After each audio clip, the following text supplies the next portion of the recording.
दोस्तों, ये वीडियो पिछले 24 घंटे की वो तस्वीरें हैं जिसने दुनिया की सबसे बड़ी गैस फील्ड साउथ पास को आग का गोला बना दिया। लेकिन असल में ये सिर्फ एक मिसाइल हमला नहीं था, बल्कि ये था वो जियोपॉलिटिकल धमाका जिसने अमेरिका और इजराइल के बीच की उस दरार को बेनकाब कर दिया है जिसकी कल्पना किसी ने नहीं की थी। जी हां दोस्तों, इस वीडियो में आपको पता चलेगा ईरान युद्ध को लेकर अमेरिका और इजराइल के बीच बढ़ती दरार के बारे में।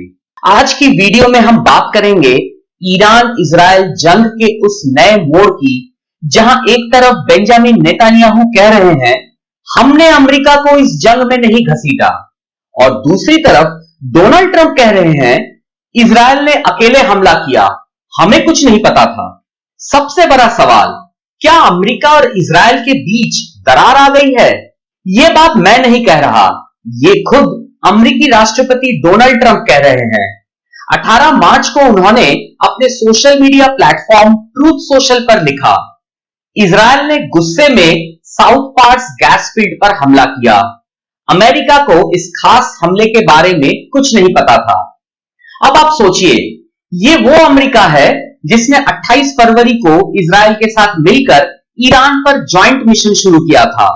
ये वो ट्रंप है जिन्होंने ईरान के सुप्रीम लीडर अली खामेनेई को मार गिराने वाले ऑपरेशन को ग्रीन सिग्नल दिया था, और आज वही ट्रंप कह रहे हैं कि हमें पता नहीं था।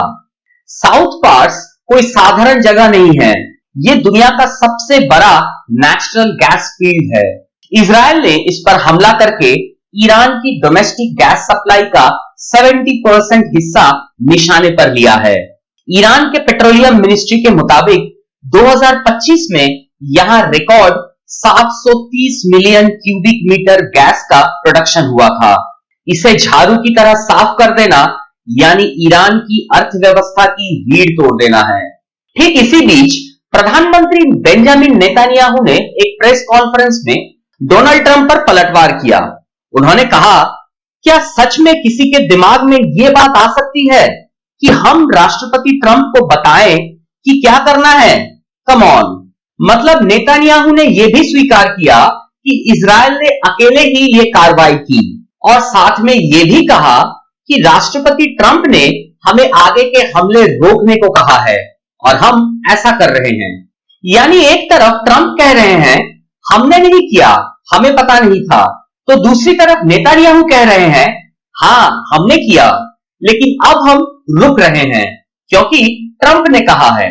अब रुकिए और सोचिए, इजराइल ने साउथ पार्स पर हमला किया जिसका आधा हिस्सा कतर के पास है। ईरान ने जवाबी हमले में कतर के रास लफ्फान इंडस्ट्रियल सिटी पर हमला कर दिया, जो दुनिया की सबसे बड़ी एलएनजी फैसिलिटी है। यहां ट्रंप का रुख और भी दिलचस्प हो जाता है।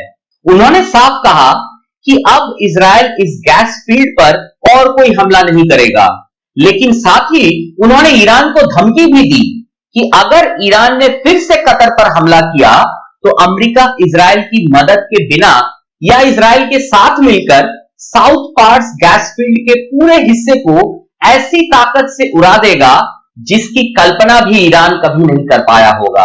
अब आप बताइए, क्या अमेरिका और इजराइल के लक्ष्य अलग अलग हो रहे हैं?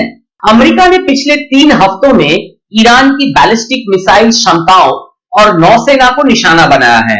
उनका फोकस है हॉर्मज स्ट्रेट खोलना और तेल की सप्लाई इंश्योर करना। लेकिन इजराइल लगातार रिजिम चेंज की बात कर रहा है। नेतन्याहू ने साफ कहा है कि ईरान अब यूरेनियम एनरिच नहीं कर सकता और बैलिस्टिक मिसाइल नहीं बना सकता। यानी इजराइल चाहता है कि ईरान का इस्लामिक शासन पूरी तरह से खत्म हो जाए। अमेरिका के पूर्व विदेश दूत डेविड स्टेटफील्ड ने बीबीसी को बताया, ट्रंप जीत की घोषणा करने का भरोसेमंद तरीका ढूंढ रहे हैं। वो किसी काल्पनिक सत्ता परिवर्तन के लक्ष्य की तलाश में नहीं है, जबकि नेतन्याहू चाहते हैं कि ईरान बिखर जाए।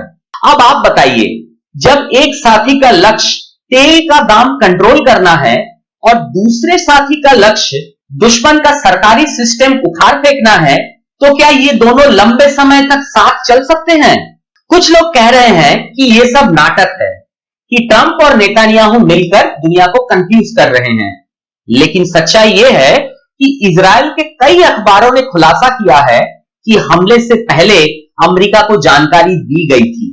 एक्सियोस के रिपोर्ट के मुताबिक अमेरिकी अधिकारियों ने माना कि ट्रंप को हमले के बारे में पहले से पता था। तो ट्रंप सार्वजनिक रूप से हमें नहीं पता था क्यों कह रहे हैं? दरअसल ट्रंप चाहते हैं कि दुनिया यह देखे कि अमेरिका युद्ध का हिस्सा नहीं है, बल्कि युद्ध को रोकने वाला है। वो अपने देश के जनता को यह दिखाना चाहते हैं कि तेल के दाम बढ़ने की जिम्मेदारी इजराइल की है, उनकी नहीं।